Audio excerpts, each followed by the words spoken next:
তো গাইস আজকে আমি আমাদের মসজিদটা পরিষ্কার করব। তো এখন আমি মসজিদেই আছি। তো আর আমাদের মসজিদে এখন কাজ হচ্ছে দেখতে পাচ্ছ। তো চলো তাড়াতাড়ি করে দিই, এখন বাজে হচ্ছে 11:30 মতো। তো তাড়াতাড়ি পরিষ্কারটা করি, নাহলে আবার লেট হয়ে যাবে।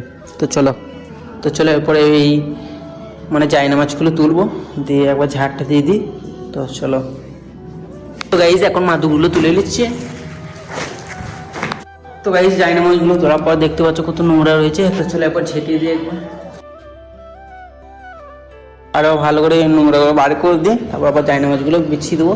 আর ওই মানে এই ফাঁকা জায়গাটা এখানটা একবার ঝেঁটিয়ে পানি মেরে দেবো। তো চলো তাড়াতাড়ি করি। আর এখন বাজে হচ্ছে দেখতে পাচ্ছি, আমি দেখিয়ে দিচ্ছি ঘড়িতে বাজছে, দেখতে পাচ্ছি এখন 11:33 মতো বাজছে।